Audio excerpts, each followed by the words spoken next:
Mes frères et mes sœurs, chers paroissiennes, chers paroissiens, vous qui nous suivez par Internet sur le site de la paroisse Sacré-Cœur de Lourdes, nous vous saluons et nous vous souhaitons la bienvenue à cette assemblée eucharistique pour célébrer ensemble la messe du troisième dimanche de Pâques. Au cours de cette Eucharistie, nous allons présenter au Seigneur toutes les intentions que vous portez chacun et chacune dans votre cœur. Plus particulièrement, nous prions pour défunte Yvette Lafitte.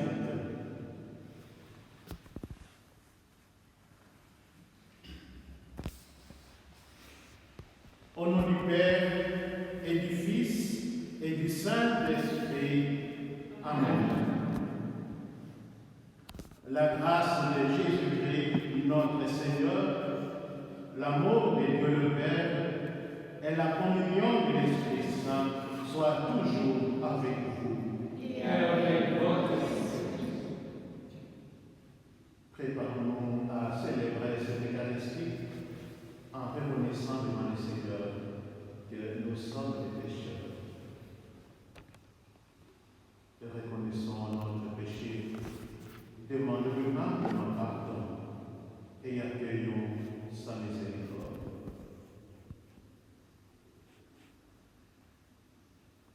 Je confesse à Dieu Tout-Puissant, je reconnais devant mon frère que j'ai péché en pensée, en parole, par action et par omission.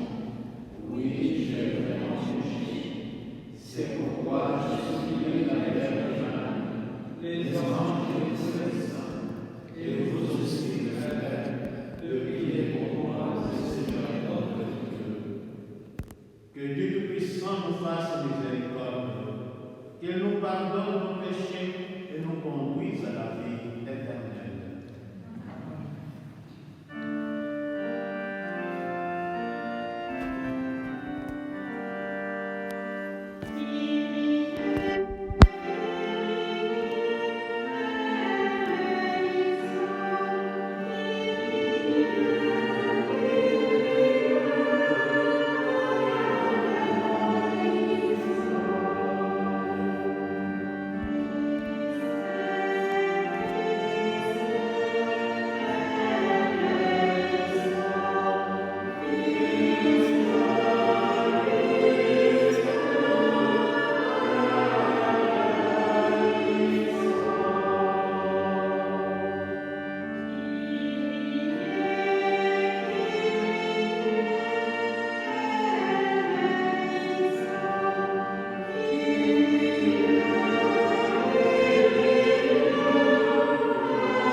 Garde à ton peuple sa joie, Seigneur, toi qui refais ses forces et sa jeunesse. Tu nous as rendu la dignité de fils de Dieu. Affermis-nous dans l'espérance de la résurrection. Par Jésus-Christ, ton Fils, notre Seigneur et notre Dieu, qui règne avec toi dans le Saint-Esprit, maintenant et pour les siècles des siècles.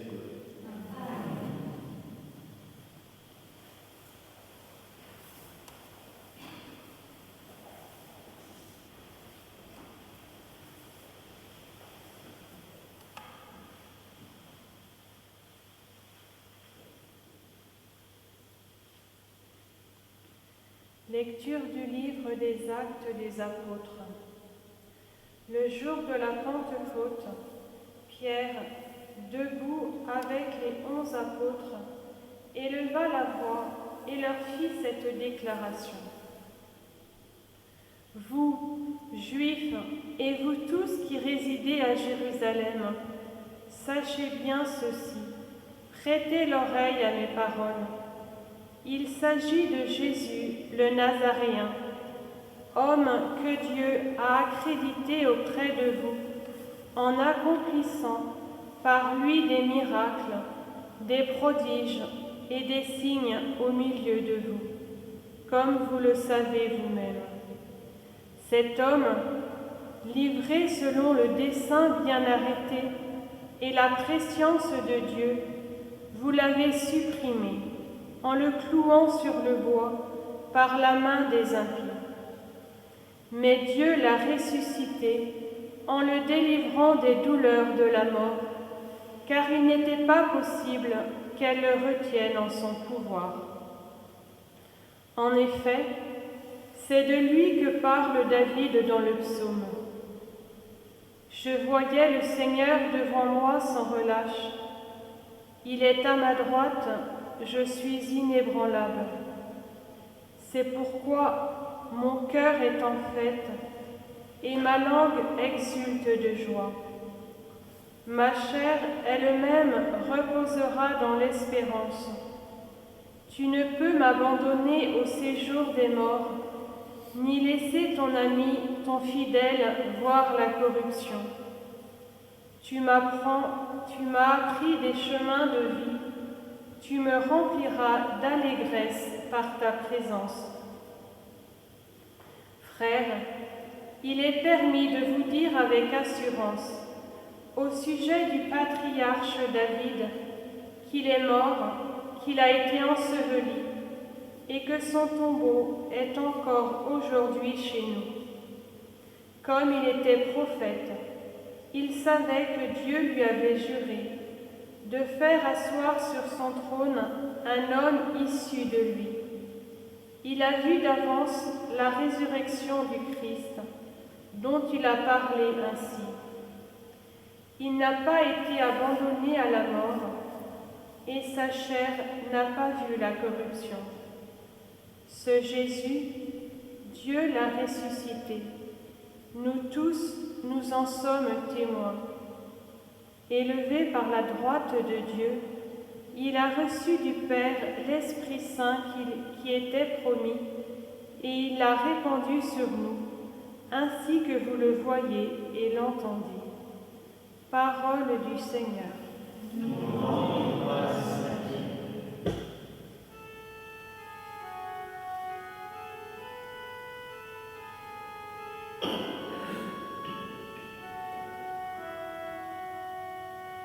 Fais-moi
Lecture de la première lettre de Saint Pierre apôtre.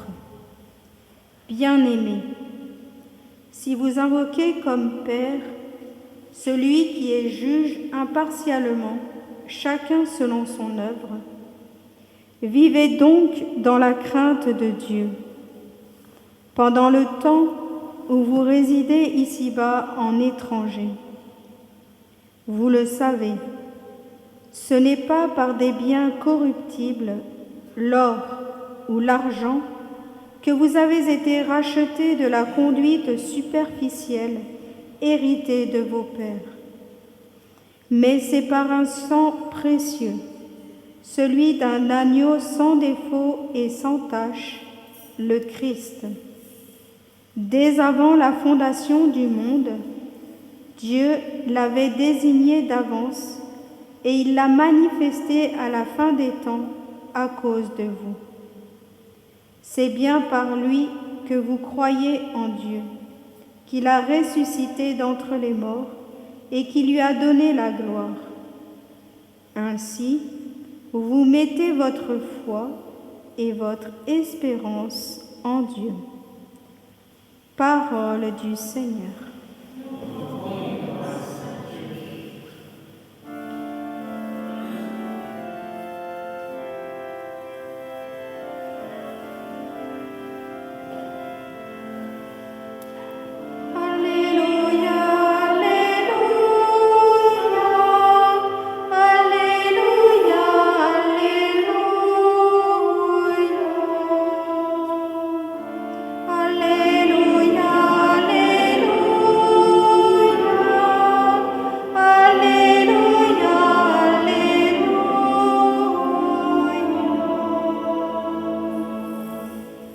Seigneur Jésus, ouvre-nous les Écritures, que notre cœur devienne brûlant, tandis que tu nous parles.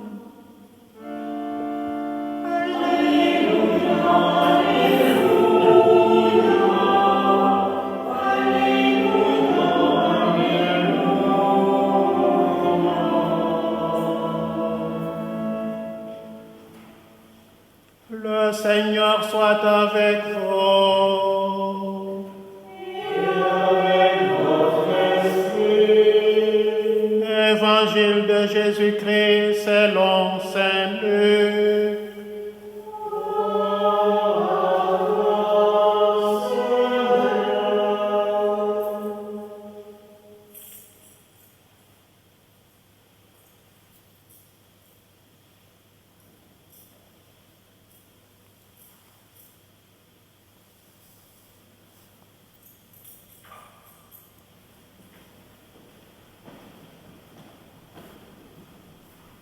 Le même jour, c'est-à-dire le premier jour de la semaine, 2 disciples faisaient route vers un village appelé Emmaüs, à 2 heures de marche de Jérusalem, et ils parlaient entre eux de tout ce qui s'était passé. Or, tandis qu'ils s'entretenaient et s'interrogeaient, Jésus lui-même s'approcha et il marchait avec eux. Mais leurs yeux étaient empêchés de le reconnaître. Jésus leur dit: « De quoi discutez-vous en marchant ?» Alors, ils s'arrêtèrent tout tristes. L'un de deux, nommé Cléophas, lui répondit: « Tu es bien le seul étranger résidant à Jérusalem qui ignore les événements de ces jours-ci. » Il leur dit: « Quels événements ?» Ils lui répondirent: « Ce qui est arrivé à Jésus de Nazareth, cet homme qui était un prophète puissant par ses actes et ses paroles devant Dieu et devant tous les peuples. Comment les grands prêtres et nos chefs l'ont livré, ils l'ont fait condamner à mort et ils l'ont crucifié. Nous espérions que c'était lui qui allait délivrer Israël. Mais avec tout cela, voici déjà le troisième jour qui passe depuis que c'est arrivé. À vrai dire, des femmes de notre groupe nous ont remplis de stupeur. Quand, dès l'aurore, elles se sont rendues au tombeau et n'ont pas trouvé son corps. Elles sont venues nous dire qu'elles avaient même eu une vision des anges qui disaient qu'il est vivant. Quelques-uns de nos compagnons sont allés au tombeau et ils ont trouvé les choses comme les femmes l'avaient dit.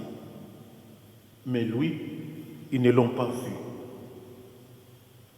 Il leur dit alors: Esprit sans intelligence, comme votre cœur est lent à croire tout ce que les prophètes ont dit. Ne fallait-il pas que le Christ souffre cela pour entrer dans sa gloire? Et partant de Moïse et de tous les prophètes, il leur interpréta dans toute l'Écriture ce qui le concernait. Quand ils s'approchèrent du village où ils se rendaient, Jésus fit semblant d'aller plus loin. Mais ils s'efforcèrent de le retenir. « Reste avec nous, car le soir approche et déjà le jour baisse. » Il entra donc pour rester avec eux. Quand il fut à table avec eux, ayant pris le pain, il prononça la bénédiction et l'ayant rompu, il le leur donna. Alors, leurs yeux s'ouvrirent et ils les reconnurent, mais il disparut à leur égard. Ils se dirent l'un à l'autre: Notre cœur n'était-il pas brûlant en nous, tandis qu'il nous parlait sur la route et nous ouvrait les Écritures? À l'instant même, ils se levèrent et retournèrent à Jérusalem. Ils y trouvèrent réunis les 11 apôtres et leurs compagnons, qui leur dirent: Le Seigneur est réellement ressuscité. Il est apparu à Simon-Pierre. À leur tour, ils racontaient ce qui était passé sur la route et comment le Seigneur s'était fait reconnaître par eux à la fraction du pain. Acclamons la parole de Dieu. Louange à toi, Seigneur Jésus.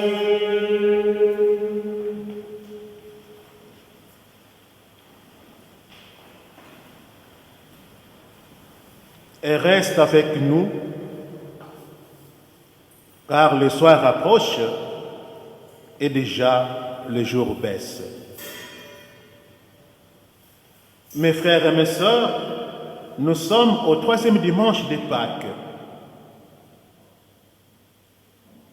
Comme nous le savons, ce temps de Pâques nous donne l'occasion de méditer sur la personne de Jésus-Christ ressuscité, vivant et présent en nous, présent au milieu de nous, présent dans la vie de chacun de nous, présent sur nos routes.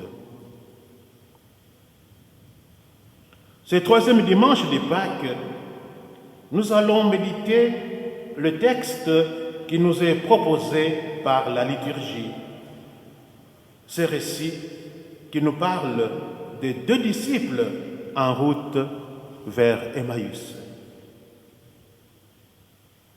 Cela se passe le soir du 3e jour après la mort de Jésus, le même jour où on a trouvé les tombeaux vides.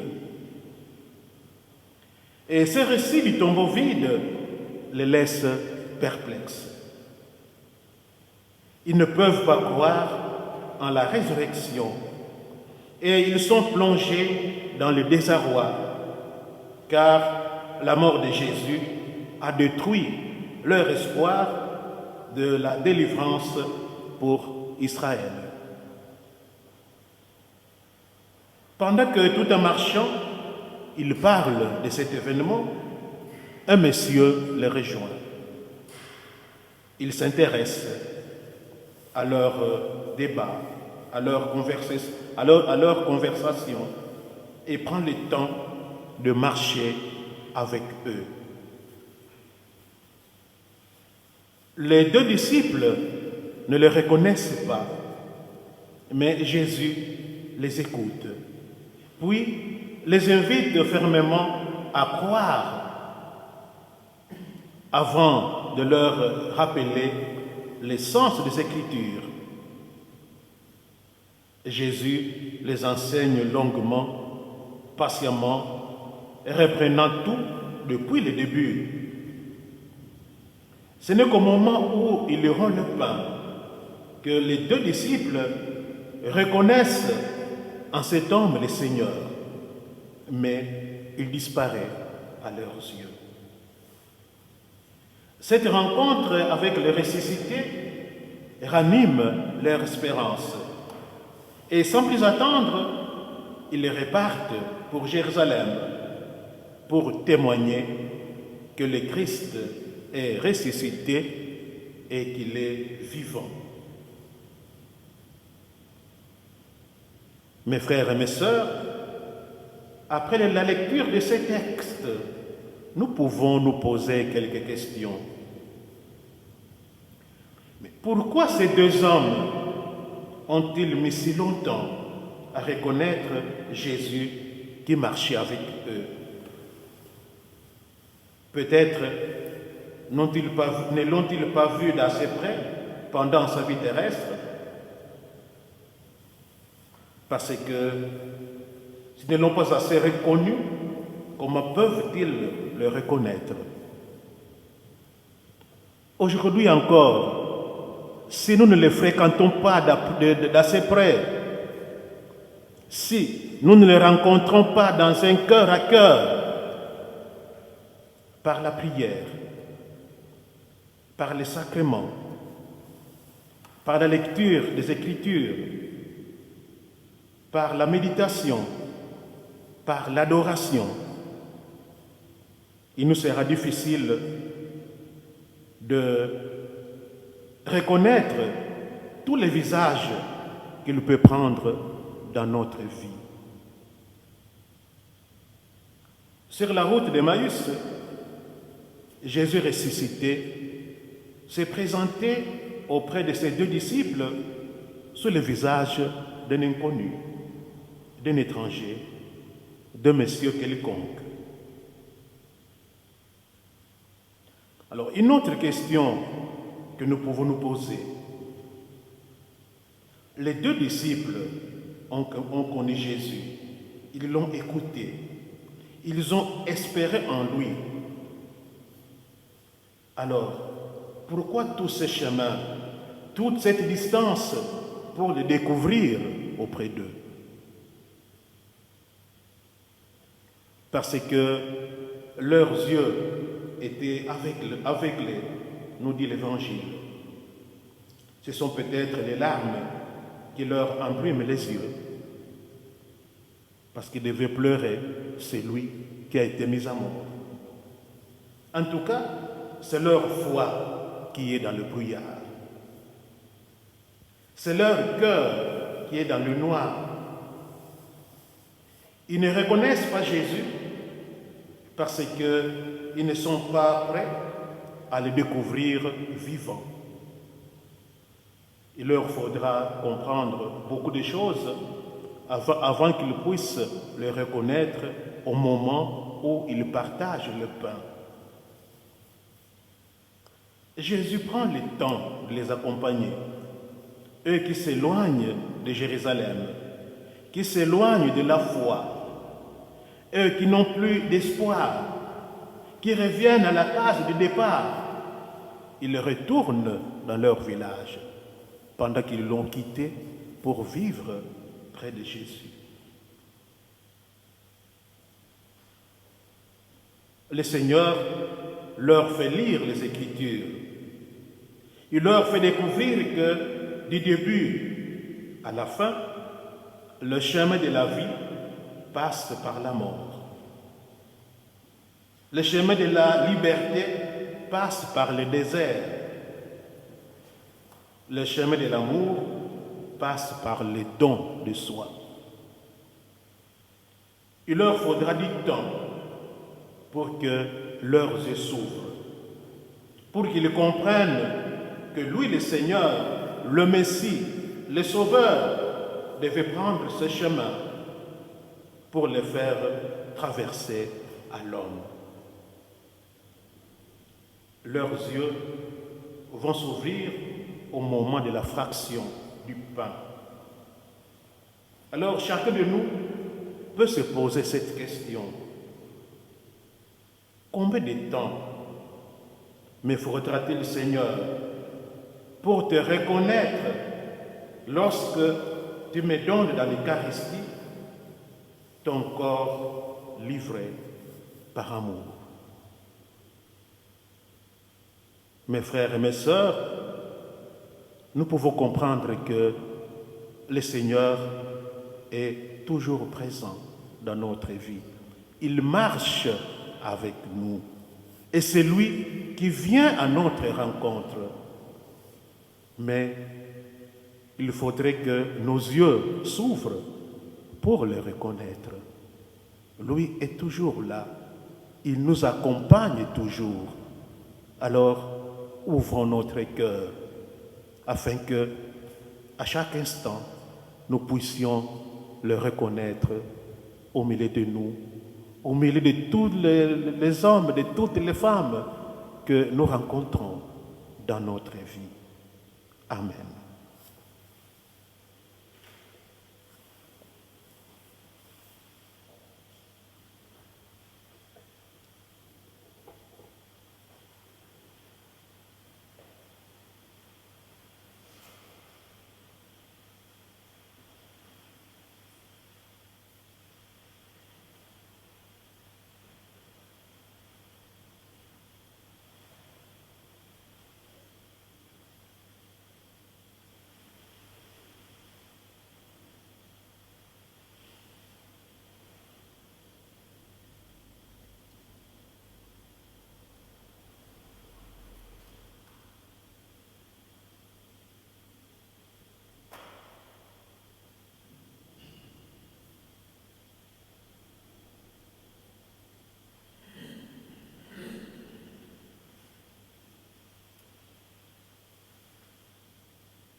En ces jours très saints, supplions le Père Tout-Puissant, afin que la Pâque de son Fils unique, Jésus-Christ, notre Seigneur, apporte grâce et joie au monde entier.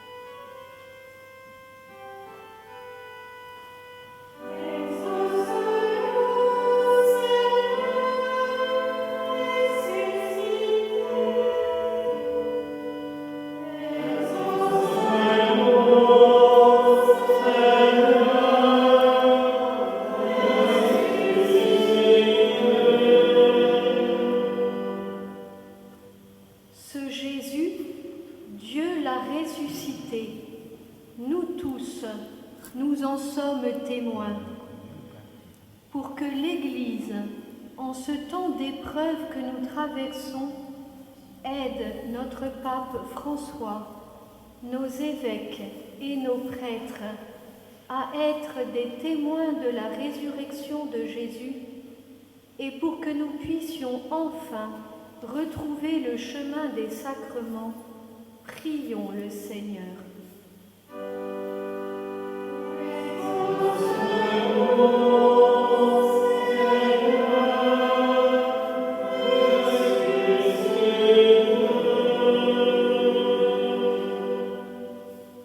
Tu m'apprends, Seigneur, le chemin de la vie, pour que nos gouvernants, en ce temps de confinement, prennent en conscience toutes leurs décisions en vue du bien commun, de la sauvegarde de la création et du respect de toute vie humaine, de sa conception jusqu'à sa fin naturelle. Prions le Seigneur.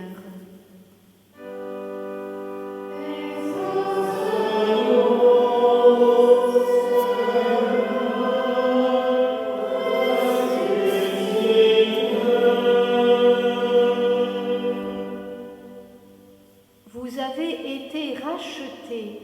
par un sang précieux.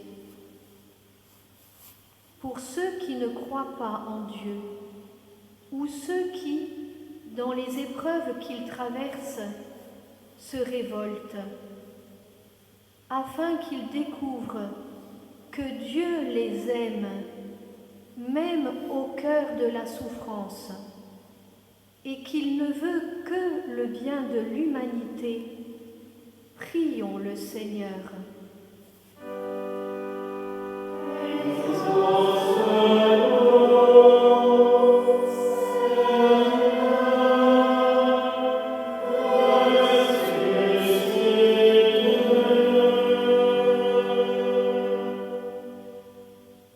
Pour tous les paroissiens qui nous suivent par Internet, afin qu'ils gardent confiance, patience et persévérance en ce 7e dimanche sans la communion sacramentelle.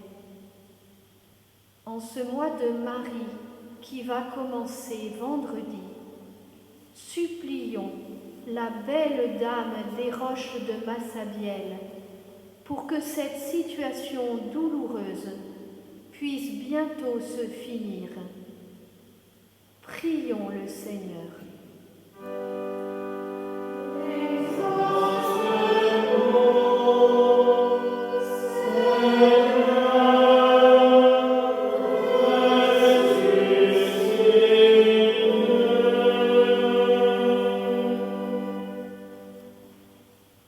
Seigneur, viens au secours de ton peuple qui espère en ta miséricorde. Que ta puissance le soutienne dans cette vie et le conduise aux joies de l'éternité. Par Jésus, le Christ, notre Seigneur. Amen.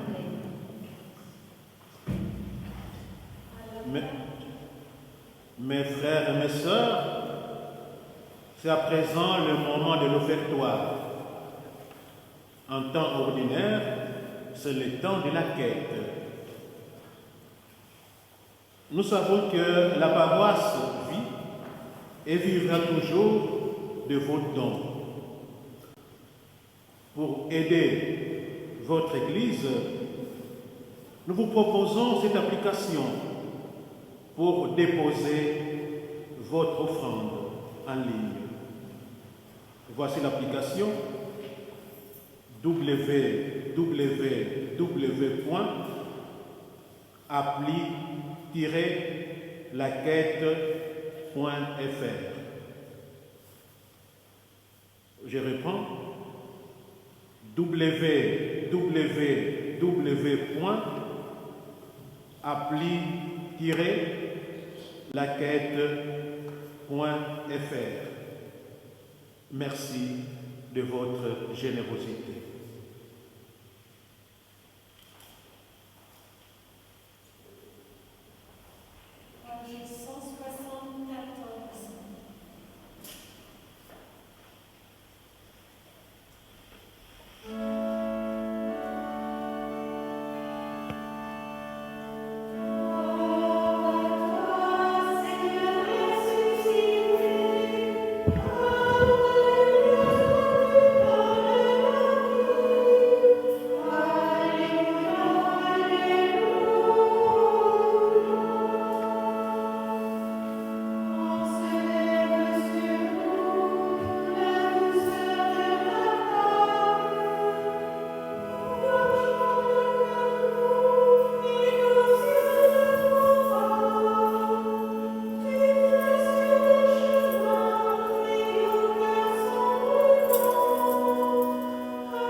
Tu es béni, Seigneur, le Dieu de l'univers, toi qui nous donnes le sauveur, fruit de la vie pour la gloire, on te le présentera, qui deviendra le Père de nous, de nous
Prions ensemble au moment d'offrir le sacrifice pour toute l'Église de Dieu et le salut du monde.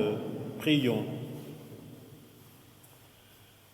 Accueille, Seigneur, les dons de ton Église en fête. Tu es à l'origine de ces grands bonheurs, qu'ils s'épanouissent en joie éternelle. Par Jésus, le Christ, notre Seigneur. Le Seigneur soit avec vous. Et avec votre esprit. Élevons notre cœur. Nous, Seigneur. Rendons grâce au Seigneur notre Dieu.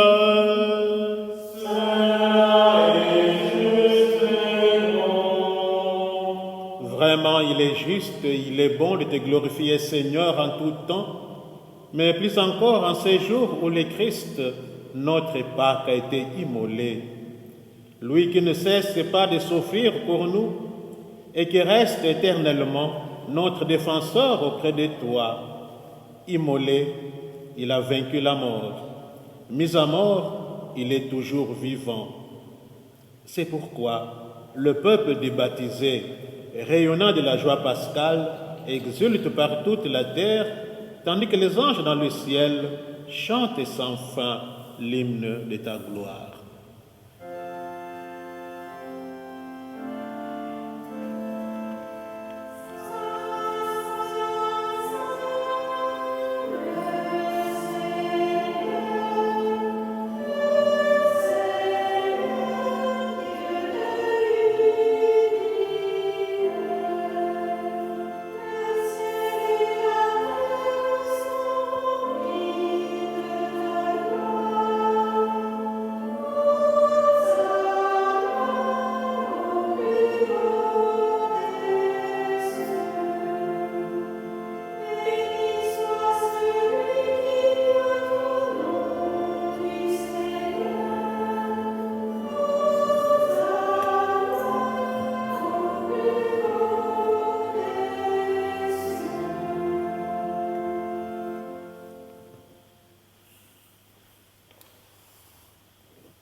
Tu es vraiment saint, Dieu de l'univers, et toute la création proclame ta louange, car c'est toi qui donnes la vie. C'est toi qui sanctifies toutes choses par ton Fils Jésus-Christ, notre Seigneur, avec la puissance de l'Esprit Saint. Et tu ne cesses de rassembler ton peuple afin qu'il te présente partout dans le monde une offrande pure. C'est pourquoi nous voici rassemblés devant toi et dans la communion de toute l'Église, en ce premier jour de la semaine, nous célébrons le jour où le Christ est ressuscité d'entre les morts. Par lui, que tu as élevé à ta droite, Dieu Tout-Puissant, nous te supplions de consacrer toi-même les offrandes que nous apportons. Sanctifie-les par ton esprit pour qu'elles deviennent le corps et le sang de ton Fils Jésus-Christ, notre Seigneur, qui nous a dit de célébrer ce mystère. La nuit même, il fut livré, il prit le pain. En te rendant grâce, il le bénit, il le rompit et le donna à ses disciples en disant : Prenez et mangez-en tous, ceci est mon corps livré pour vous.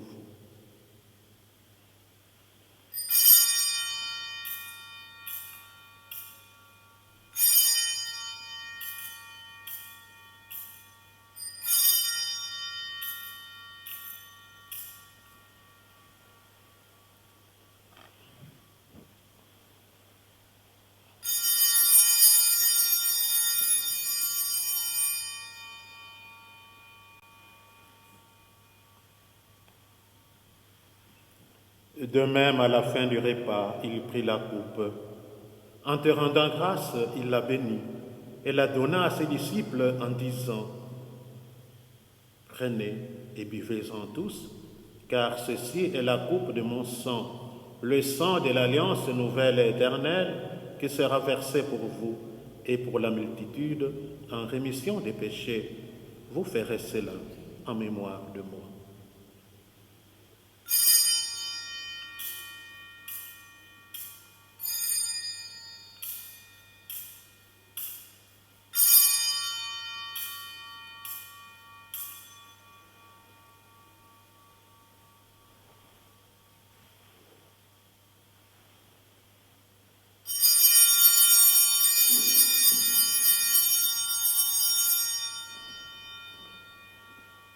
Il est grand le mystère de la foi. Nous proclamons ta mort, Seigneur Jésus. Nous célébrons ta résurrection. Nous attendons ta venue dans la gloire. En faisant mémoire de ton Fils, de sa passion qui nous sauve, de sa glorieuse résurrection et de son ascension dans le ciel, alors que nous attendons son dernier avènement, nous présentons cette offrande vivante et sainte pour te rendre grâce. Regarde, Seigneur, le sacrifice de ton Église et daigne y reconnaître celui de ton Fils qui nous a rétablis dans ton alliance, quand nous serons nourris de son corps et de son sang et remplis de l'Esprit Saint. Accorde-nous d'être un seul corps et un seul esprit dans le Christ. Que l'Esprit Saint fasse de nous une éternelle offrande à ta gloire, pour que nous obtenions un jour les biens du monde à venir auprès de la Vierge Marie, la bienheureuse Mère de Dieu, Saint Joseph son époux, avec les apôtres, les martyrs et tous les saints qui ne cessent d'intercéder pour nous. Et maintenant, nous te supplions, Seigneur, par le sacrifice qui nous réconcilie avec toi, étends au monde entier le salut et la paix. Affermis la foi et la charité de ton Église au long de son chemin sur la terre. Veille sur ton serviteur le pape François et notre évêque Nicolas, l'ensemble des évêques, les prêtres, les diacres et tous les peuples des rachetés. Écoute les prières de ta famille assemblée devant toi et ramène à toi, Père très aimant, tous tes enfants dispersés. Pour nos frères défunts, pour les hommes qui ont quitté ce monde et dont tu connais la droiture, nous te prions. Reçois-les dans ton royaume où nous espérons être comblés de ta gloire, tous ensemble pour l'éternité, par le Christ notre Seigneur, par qui tu donnes au monde toute grâce et tout bien.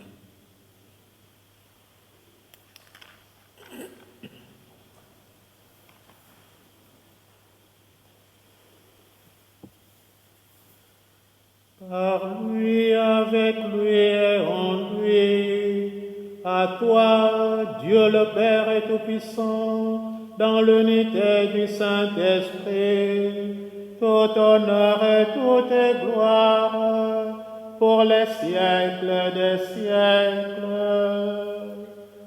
Amen.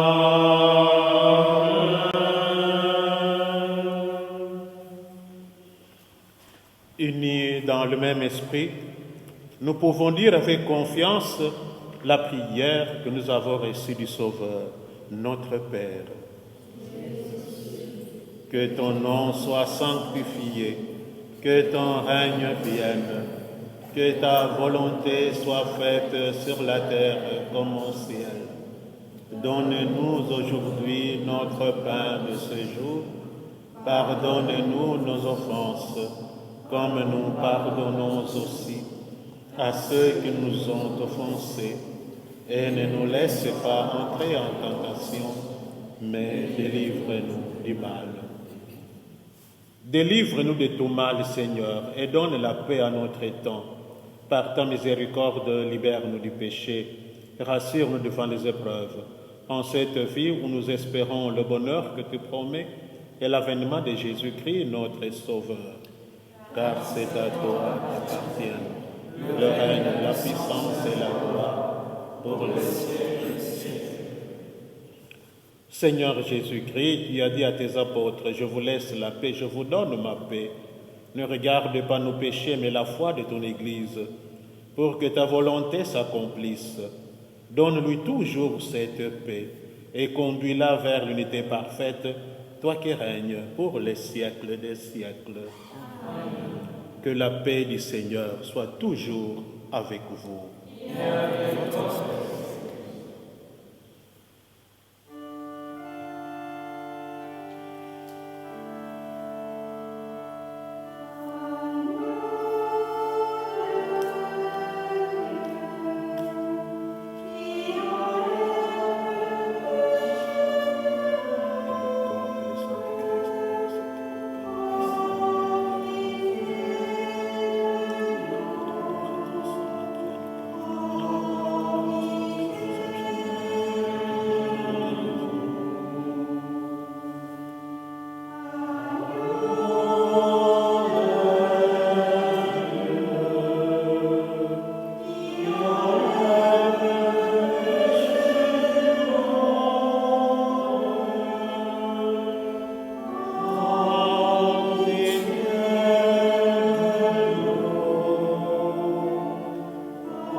Heureux les invités au repas du Seigneur.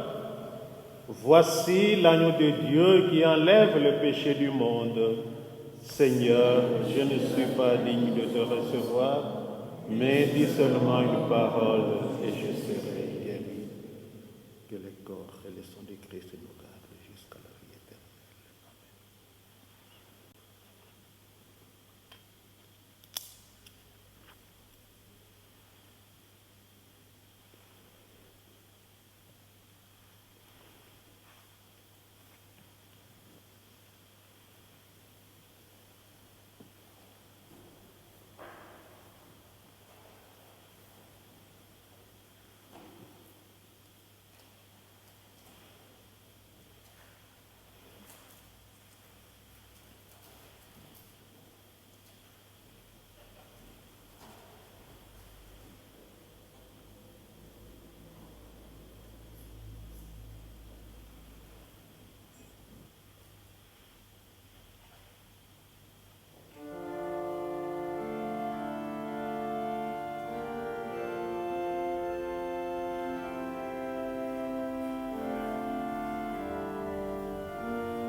Au soir de la résurrection, les disciples connurent le Seigneur quand il rompit le pain. Alléluia. Prions encore le Seigneur.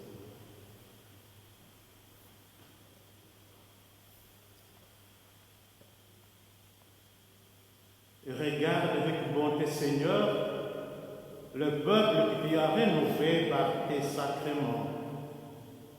Accorde-nous de parvenir à la résurrection bienheureuse, toi qui nous as destinés à connaître ta gloire. Par Jésus le Christ, notre Seigneur.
Confions-lui toutes nos intentions.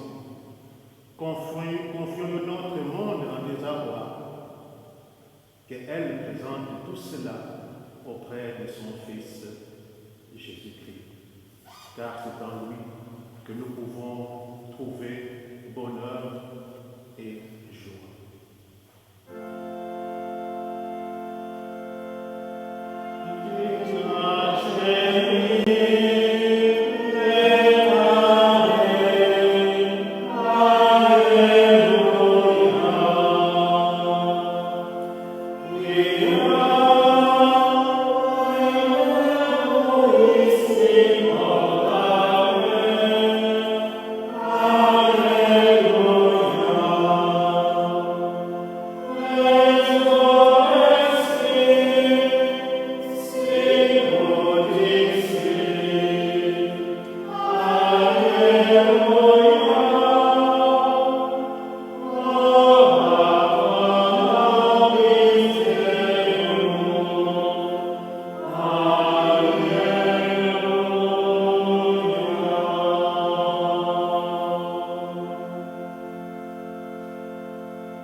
Notre-Dame de Lourdes, priez pour nous. Notre-Dame de Lourdes, priez pour nous. Notre-Dame de Lourdes, priez pour nous. Saint Joseph, priez pour nous. Sainte Bernadette, priez pour nous. Saint Michel Archange, priez pour nous. Nos saints anges gardiens, veillez sur nous. Cœur sacré de Jésus, j'ai confiance en vous. À la fin de cette eucharistique, nous remercions tous les paroissiens, toutes les paroissiennes qui nous ont suivis par Internet sur le site de notre paroisse de Lourdes. Nous continuons à prier pour que, durant cette période de confinement, que le Seigneur nous soutienne, que nous gardions notre foi en Jésus-Christ ressuscité, que le Seigneur, qui est toujours avec nous, même de notre confinement, reste notre lumière, afin que chaque jour, nous sachions vivre de lui. Et n'oubliez pas que chaque jour, nous, vos prêtres, nous prions pour vous. Chaque jour à 8h30, je célèbre l'Eucharistie. L'abbé Curé aussi, l'abbé Billard, célèbre l'Eucharistie. Et j'espère que nous avons tous reçu la lettre qu'il nous a envoyée. Prenons le temps de la lire. Et au fond, tout ce que nous vivons au Seigneur, il reste notre soutien, notre réconfort. Et à vous tous, je souhaite un bon dimanche.